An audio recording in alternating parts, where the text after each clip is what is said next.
Today I'm going to be talking about writing powerful story beats. This is actually a re-recording of a live broadcast that I did for the LDS Beta Readers Conference. There were a few problems with the audio and the visuals, so I'm re-recording it so everyone can re-watch it whenever they want and have the full experience. So writing powerful story beats.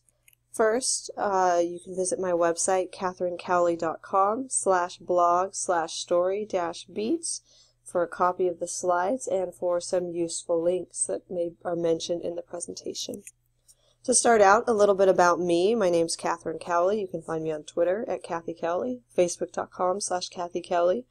Email me, cowley.k.e@gmail.com, and my website, katherinecowley.com.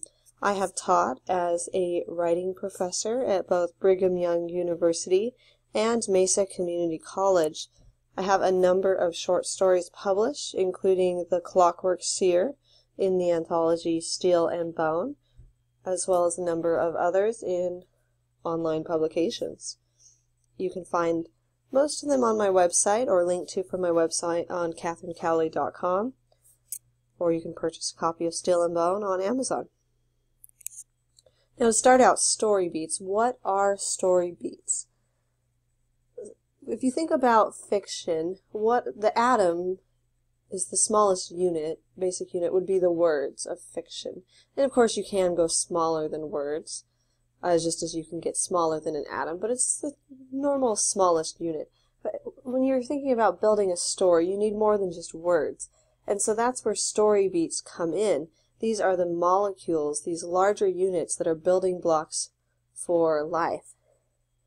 And so that's what story beats are. When you look at molecules, there are 4 major biological macromolecules. There are proteins, nucleic acids like DNA and RNA, carbohydrates, and lipids.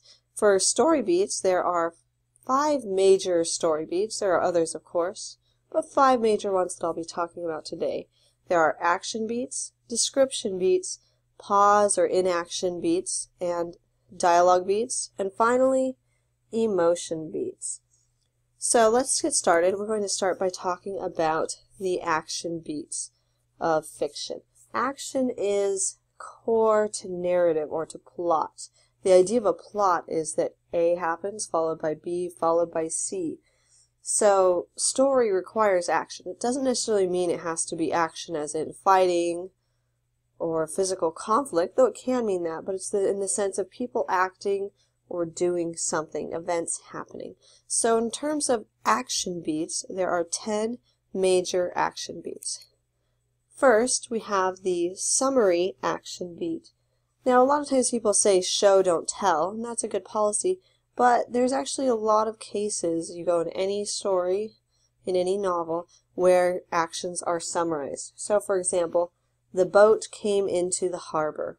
Sometimes the boat just needs to come into the harbor. We don't need every step of the process because the important action is what's going to happen afterwards.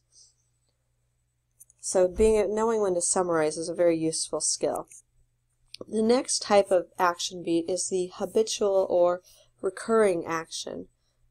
This is something that's going to happen more than once, that might be something routine. For example, every Sunday he opened up the barbecue and started the grill. He rhythmically flipped over the chicken and the sausage as it browned. You get the sense that this happens more than once, and yet you can also be in the moment experiencing it while knowing this is part of a broader experience. So that's the habitual or recurring action beat.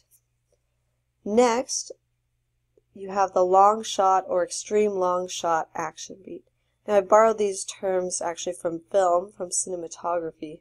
If you look at this shot, you have this grand desert scene, and you have action. You get a sense that these people are moving across the desert, but you've got the context for it. You've got the action within the big picture. This is an example of a long shot. You can see that it's a lot closer to the people. It's a lot easier to pick up the details, but you still get a broad sense of their setting and the surrounding actions that are happening. So the next type of action beat is a medium shot action beat. Once again, borrowing the term from cinematography. So a medium shot is kind of a standard view on action. It's focusing on 1 or 2 characters we're a lot closer to them. You're often seeing this sort of interaction between them. Next, you have the close-up or extreme close-up action beat. This is an example of a close-up. As you describe, for example, how a character smiles or how their face lights up when something happens. If you're describing someone's hands and the way they move across the keyboard, if you're describing someone's wallet or how they shove it in their back pocket and it hardly fits and you can see what's sticking out. Well, this is a kind of an extreme close-up action where you're focused on something very small and minute, getting us into the particular details. The next type of action beat is a flashback action beat. This is an event, an action that happened in the past. So, for example, he remembered the way he had run through the fields with his sister. There had been flowers then. So this running through the fields with his sister. It's not something that's happening now in the story, but it's something that did happen that's brought to mind by whatever circumstance is happening. Most of the time, if you have a true flashback, you're going to put it in italics or put it in its own scene. But you don't actually have to do that if it's just a 1 to 2 sentence or 3 sentence thing that just fits in the narrative. You can refer to these things that have happened in the past, and it kind of can say something about the action that's happening now. The next type is a future action beat, an action that either will happen in the future or could happen in the future, or that the main character, the point of view character, or the narrator is speculating on. So the apples weren't ripe yet, but when they were, Maria would pick them and make them into a pie to share with her family. Next, you have a sensory action beat. This is an action that focuses on the senses or the lens through which the character is noticing the action. So they might be seeing or feeling or hearing, tasting, smelling the action. So the focus of this action beat is on the character's body and experience as a lens for the outside action. So as you lean forward to smell the roses, or as the rose was shoved in his face, he looked back at the sickly sweet smell because the rose is getting older, or something like that. Next, you have an internal action beat. This is an action beat of something that occurs within the main character's body. So we can't necessarily see it from the outside, but it's an action of something. For example, someone might clatter their teeth. They may not intentionally be doing that, but it's an action that's occurring. Their stomach clenching. So an internal action beat. Finally, you have a mental action beat. Sometimes a decision or the process of thinking can be an action itself. So we're most likely to see this action if it's the point of view character doing the thinking. We're not going to, most of the time, be able to tell that another character has reached a decision unless you're an omniscient or it's the point of view character. So if you look at this tiger, the tiger saw the gazelle. Should I chase after it? No, I will stay here. So there's this action, is this process of decision.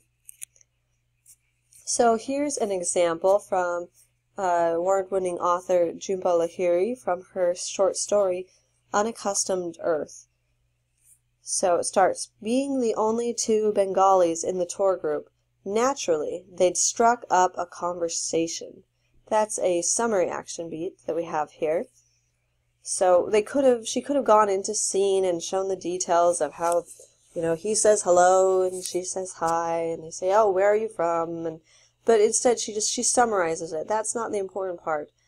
And she manages to capture it in such a way that it's not uninteresting, even though she's telling or summarizing what happened. They started eating together, sitting next to one another on the bus. So here's a recurring action beat. This doesn't happen once. This is a broader thing, day after day. Because of their common appearance and language, people mistook them for husband and wife. Here you've got a medium-long shot action beat, a medium or long, where it's focused on them, but you're getting a broader sense of those around them and how their action is interacting with the bigger picture here. Initially, there had been nothing romantic. Neither of them had been interested in anything like that. So this is a sensory action beat, or leaning towards an emotion beat, which we'll talk about later. but it's through their senses of how they're experiencing this happening. And then finally, he enjoyed Mrs. Bogshee's company, knowing that at the end of a few weeks she would board a separate plane and disappear. So here's a future action beat of what will happen in the future, and yet we're getting the sense of how it's impacting the current, present moment. And it ties together these action beats into a very brief paragraph that tells us so much about the characters and their relationships. So next, an action beats writing exercise. So if you're rewatching this broadcast, you can pause and work on this exercise on your own. What you do is describe a character or yourself creating a peanut butter and jam sandwich using at least 3 different types of action beats. So you can think about all the different ones that we've discussed, whether it's a flash forward, a flashback, a sensory, long shot, habitual, or recurring. All of these different action beats will go into describing making a peanut butter sandwich. Now earlier when I broadcast this live, we had a number of people do this exercise. I'll just read 2 of them that people did when this was broadcast live. One person posted, "He couldn't make peanut butter and jelly sandwiches the way Crystal did. Joey complained and whined when there was more peanut butter than jelly. The scent of bread took him back to the kitchen just months ago when his wife, Crystal, stood in this exact same spot, smoothing the roasty scented peanut butter with the strawberry scented jelly across the warm homemade bread. Peter started to cry and wet the bread." It's a really cool metaphor there. And then here's someone else. Their exercise they posted. "Spunky hated peanut butter and jelly sandwiches, from the peanut butter sticking to the roof of his mouth to the sugar shock of the jelly. He was an all-wheat bread boy. But Jeffy Thompson's mom had white bread already smeared with peanut butter and jelly." So there are a lot of other great exercises too, but it's a good practice exercise, and you can do this with other things, practicing using the different action beats. Sometimes I'll challenge myself, especially when I'm revising, okay, how can I go through? Are there other types of action beats that I could be using that might express this better than what I'm using? I don't normally think about it when I'm writing a first draft. Okay, which action beat am I using? When I write first drafts, I'm just trying to get it down. So I'll either use it in revising, or when I've been doing exercises, it actually makes me write it better the first time.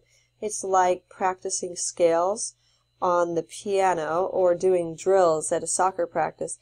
You know, when you're just running through the cones while kicking the ball, you're not actually going to be doing that at a soccer game, but having done that dozens of times in the soccer game, you're going to automatically be better at running around other players as you kick the ball. The same with the piano. You might have really clunky scales, annoying your family members while you practice, but then when you sit down to play an actual piece, that will translate. And that's why I think writing exercises are really useful. So if you haven't done this action beats writing exercise, pause the video, write a paragraph or 2 describing someone making a peanut butter and jam sandwich. Goal's not perfection, it's just a practice writing exercise. Next, the second type of beat that I will be talking about is the description beat. This is going to be in any type of fiction. There is going to be some description. Now, in description, sometimes we get caught up and we only focus on what we can see and a little bit on what we hear. And you'll see those are the most common that you'll see described in a novel or a short story. And that's also the way in some ways when we write, we're thinking cinematically. And so, well, what do we see and what do we hear? Those are the 2 senses that you can capture in film. However, in writing, you can actually go beyond that. You can really get the sense of smell, you can get the sense of taste and touch and other physical sensations like losing your balance or other things. So you want to make sure that you are utilizing these other senses, and smell and taste really stick in people's memories, so they're going to have a strong impact.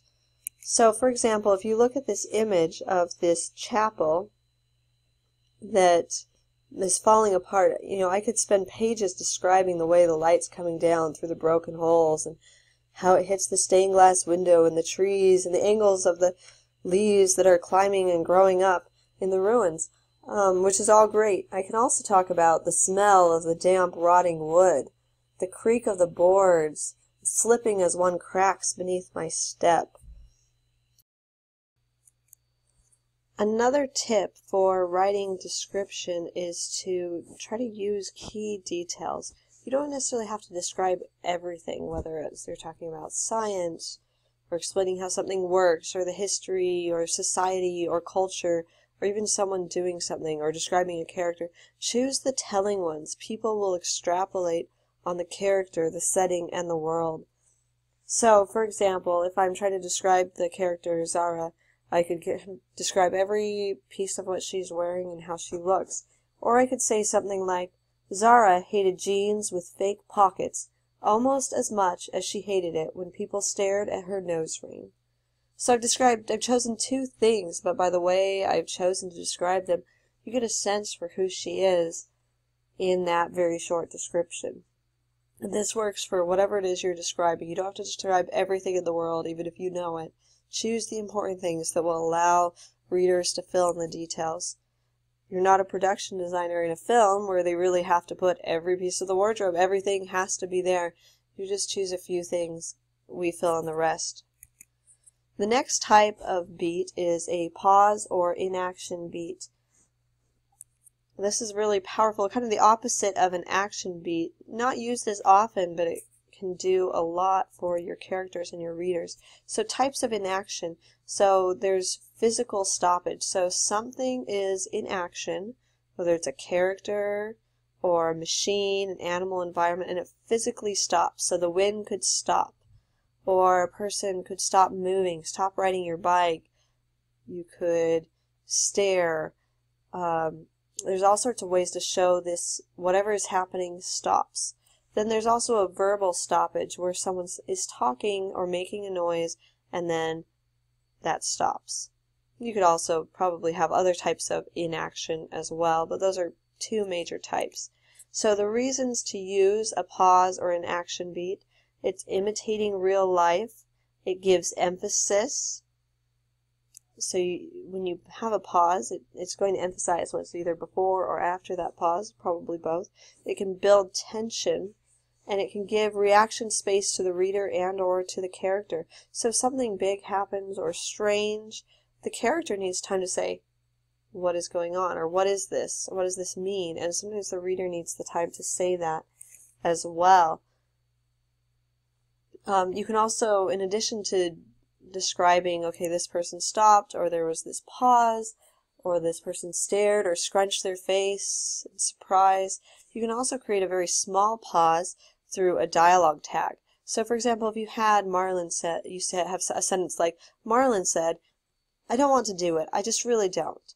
Well, it's going to create a little pause if you move the dialogue tag into the middle of the dialogue. I don't want to do it, said Marlon, I just really don't. That pause is going to change the emphasis.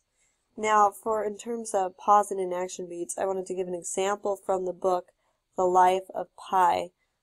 In this story, Pi has joined 3 different religions, and there's this great scene where all 3 of his religious leaders, his parents and himself, end up at the same place at the same time. It's bound to end disastrously. So the Christian leader says, oh, Pi is a great Christian. All the characters stop. And his parents just look at Pi. And then the Muslim leader, oh no, but Pi is a great Muslim. He comes and he worships every week, and everyone just stops and looks at him. And then the Hindu leader says, no, but Pi is a great Hindu. And everyone pauses. And it just builds this tension here and adds a little bit of humor as well as imitating life and just creating this beautifully crafted scene.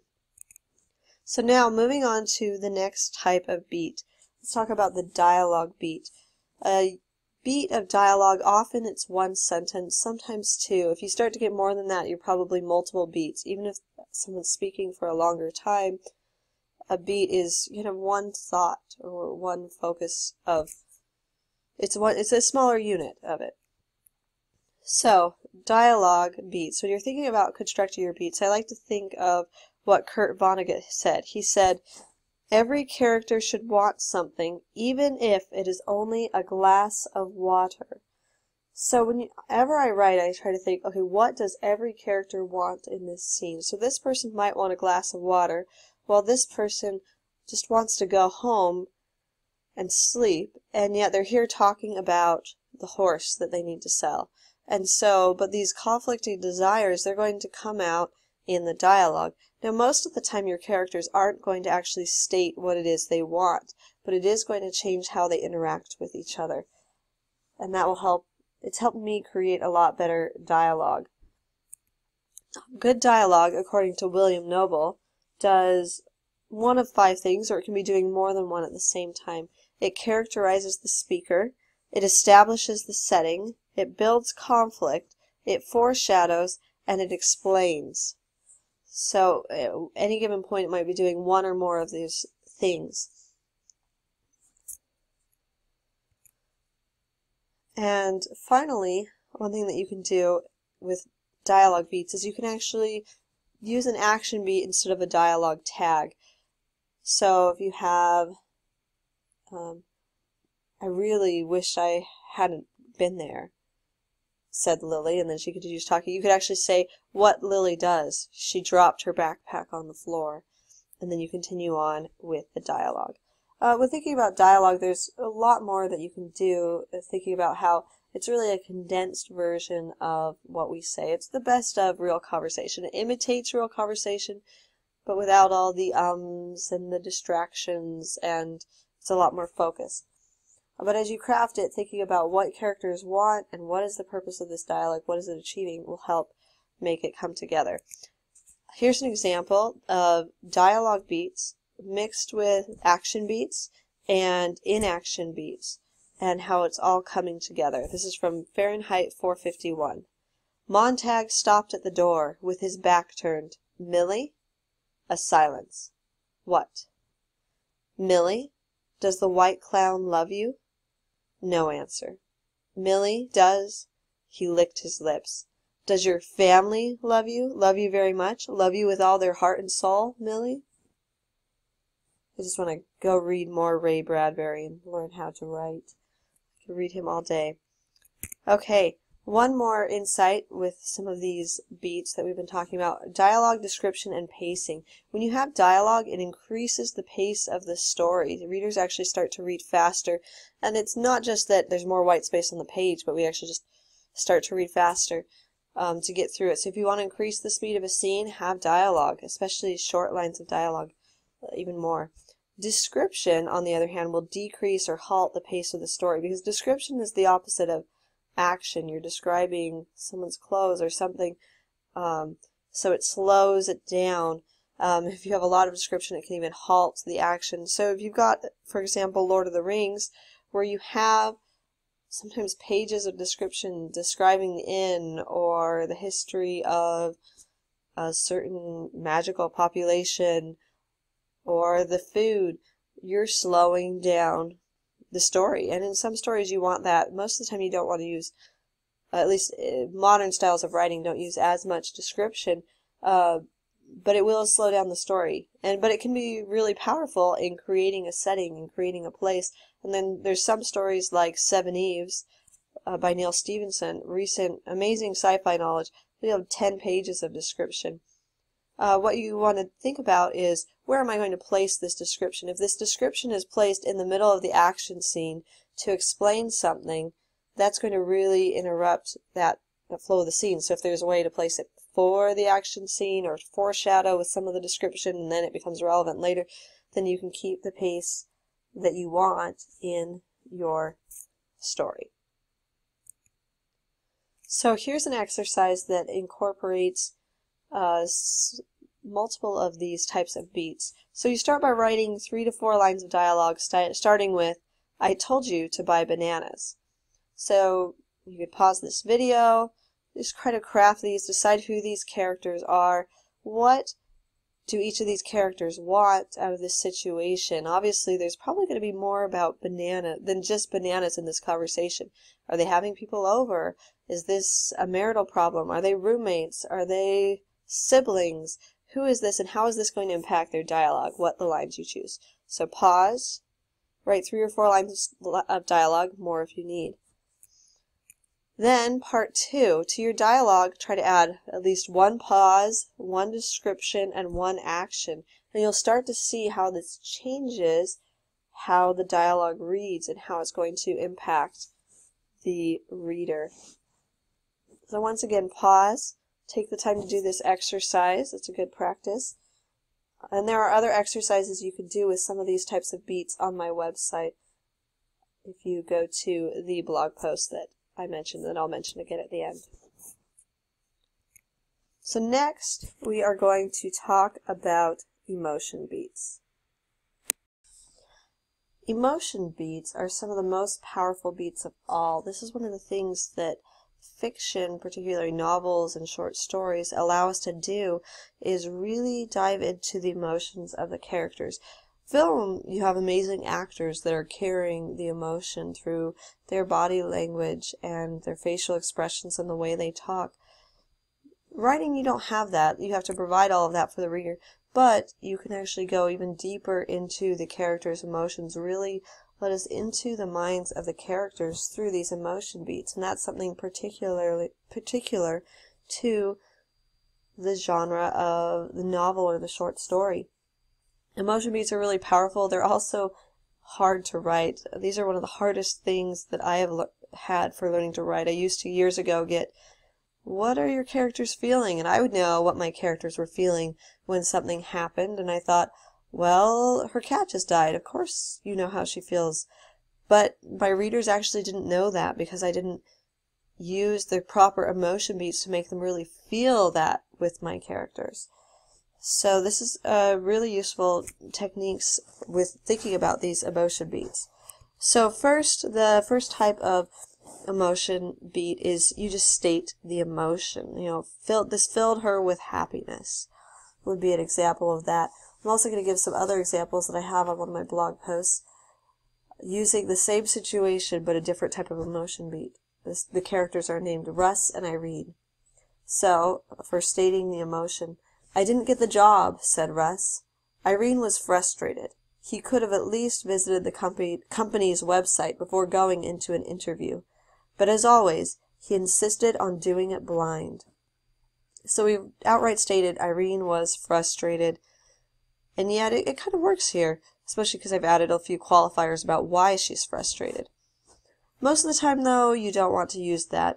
You look in novels and you'll see amazing authors stating the emotion, but they use it very sparingly because most of the time it doesn't let us actually feel what the characters are feeling. Knowing someone's happy, well, that doesn't make you feel happy. You want to feel it with the characters. So that's where the other 9 types of emotion beats come in. Next, internal physical sensations. So, for example, his stomach dropped the farther he went from home, and he wondered what his uncle would be like. So you'd be describing how he feels inside of his body as he's sitting in this train.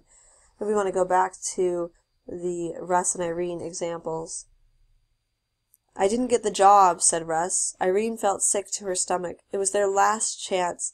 They had needed that job desperately. Next, external physical sensations. So these are the things that are happening outside of the character, and they're going to express this emotion and help us feel it. So instead of saying the girl felt happy outside, the freedom of the wind blowing through her hair, that's going to express that or capture that happiness for us. Back to Russ and Irene. I didn't get the job, said Russ. Suddenly, the warm air blowing from the heater felt too hot, stifling even. Irene opened the window, letting in the cold of winter. This contrast of the heat and the cold and how it's impacting her. We understand how she feels about Russ, even though we're talking about the temperature. Next, physical actions. Whenever something happens, or when we're doing something, how we act, whether our fingers are twitching, or whether we just can't stop looking at something, this is going to express how we feel about something. So, for example, if you look at this image, he kept adjusting the camera. He just wouldn't leave it alone. You might capture this man's nervousness or not being comfortable with the situation, or that something is wrong here. Back to Russ and Irene. "I didn't get the job," said Russ. Irene pressed her lips firmly together, trying not to say something she would regret later. So these physical actions can be hand gestures, facial expressions, or these could be larger physical movements like running down the street or shooting a gun. Whatever it is, these are your physical actions that will tell us who these people are and how they feel by what they do. Because we are, after all, what we do. Our emotions always translate into something. They always funnel into something, or they bottle up inside of us.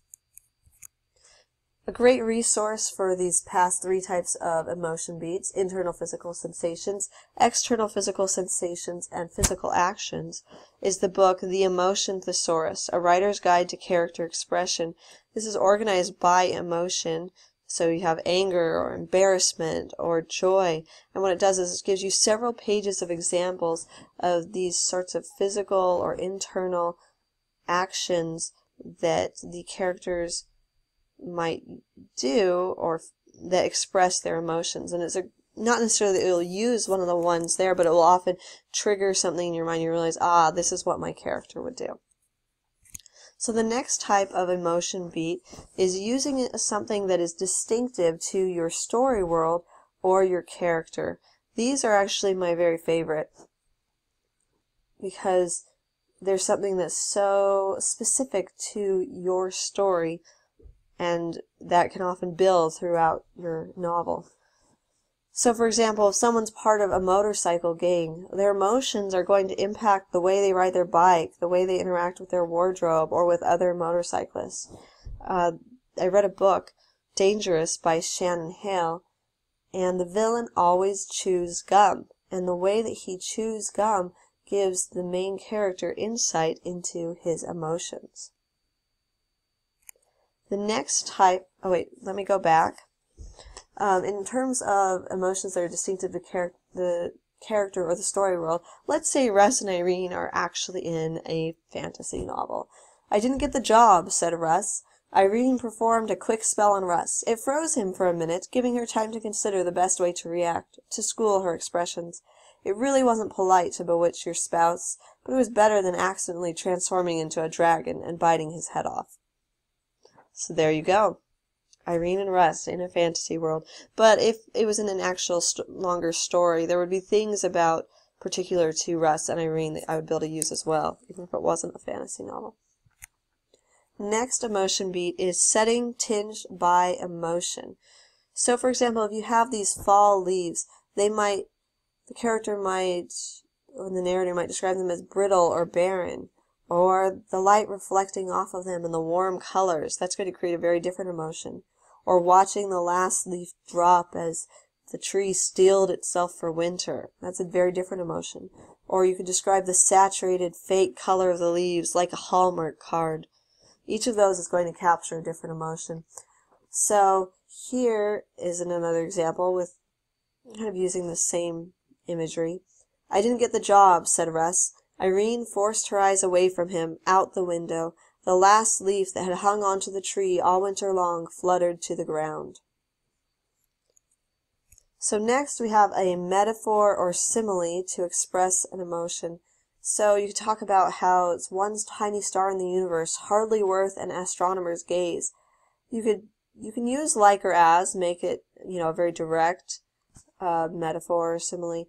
He felt like this, or you could just start talking about something happens to the character and he looks up at the sky and just starts thinking about this tiny star in the universe that no one's paying attention to and he can't even find it.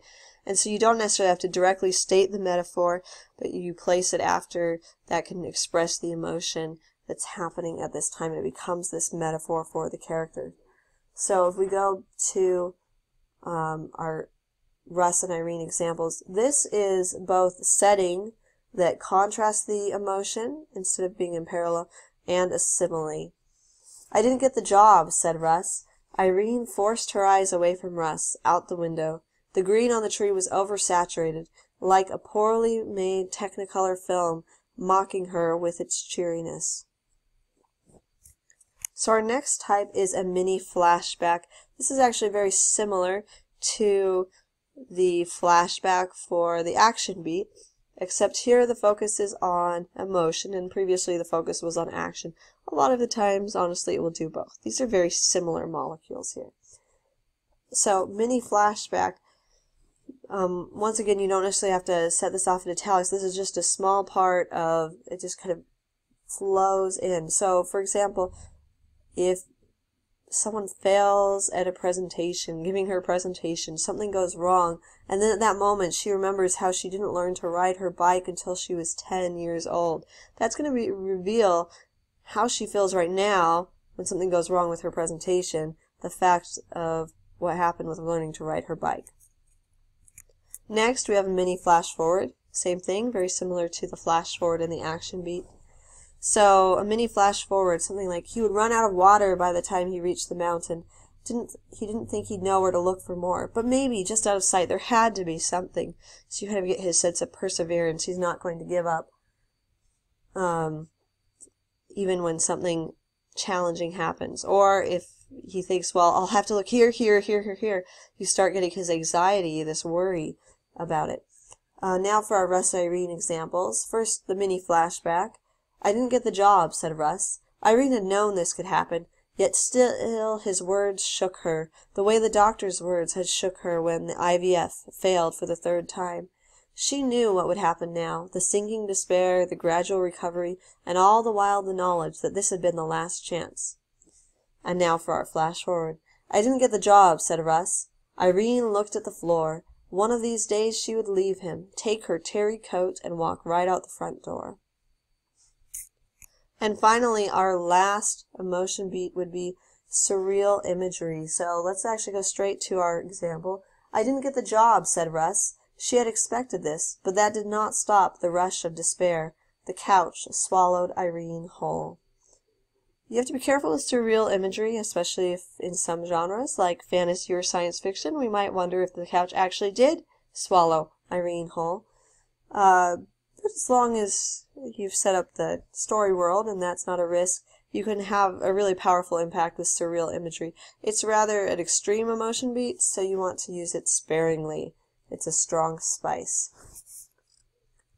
So now a little bit more with emotion beats. One thing you want to think about, if something big happens to your characters, then it's going to take more than one emotion beat. You can't, it's not enough, you know, if Irene was to go to Russ and say, I'm pregnant, and he just hasn't gotten this job, is he going to shake a little bit and then say something? Well, that's probably not enough. You probably need a few more things happening. So when something really shocking, surprising, or revelatory happens, you need a complex reaction beat, which should include a physical reaction and at least 1 or 2 other types of emotion beats.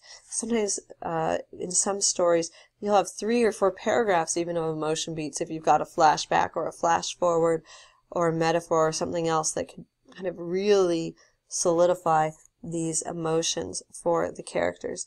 I have an exercise for complex reaction beats on my website. If you go to the blog post I mentioned before, katherinecowley.com/blog/story-beats, then there'll be a link to my emotion beats blog post, which has an exercise for complex reaction beats to practice this.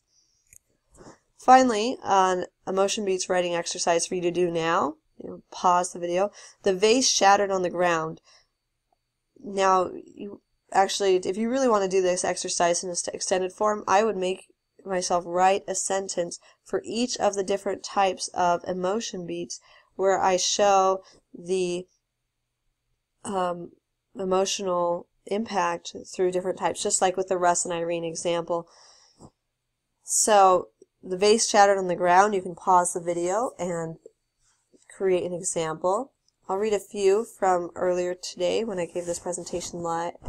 One person wrote, the vase shattered on the ground. The cat immediately went to investigate, but his viciously quarreling owners barely registered the event. So they don't even notice what's happening because of these emotions. The vase shattered on the ground. For the 3rd time that week, Diana stifled a sigh and fetched the dustpan and brook.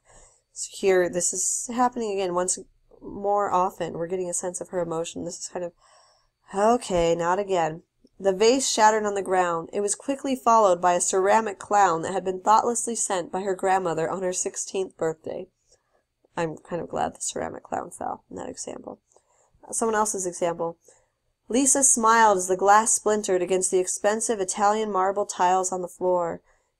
She wanted to leave it for one of the maids to clean up, but that would mean her son, Michael, might cut his foot. She ran to retrieve the broom. If only she could remember where the maids stored their equipment.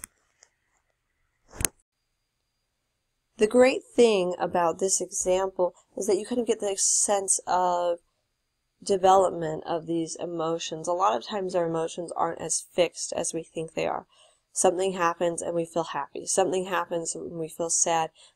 More often in real life, even if you feel just ecstatically joyful, there might be just a twinge of guilt, or something devastating happens, but you're also just relieved that whatever it is over.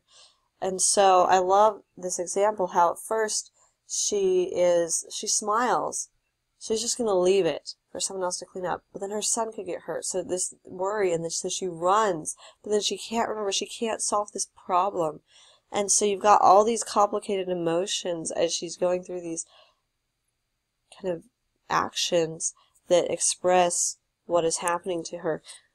What I love about this exercise, sometimes I'll do this when I'm revising a scene and my beta readers say, okay, what are their emotions here? This doesn't really work. Or I'll look at a scene and say, this isn't working. Why? A lot of times it's the emotion beats. I'm either using the wrong one or not enough. And so what I'll do is I'll actually go through this list and say, okay, would a flashback or a flash forward work better? Is there something distinctive to the story world or the character I can use? Is there some way I can describe the setting to convey this person's emotions? Is there a physical sensation or a physical action? And I'll often be able to revise a scene to be much more powerful. So thank you for listening to my presentation. The images are largely from Flickr with Creative Commons licenses or from Pexels.com. And I hope that as you go forth and write, you will be able to write powerful story beats, that you can take these molecules of fiction and build them and mix them, just as with 4 basic macromolecules can form the human body and all the cells in it. Well, these 5 basic story beats together, by crafting them in certain ways, can create a powerful piece of fiction that will impact your readers. A lot of it is knowing, okay, what do I want to accomplish in this scene, and what sorts of beats are going to be most effective for this particular scene. Dialogue, action, inaction, description, emotion, and then choosing how to integrate them together to craft. And I think that is what creates a powerful story. Thank you for listening. Bye.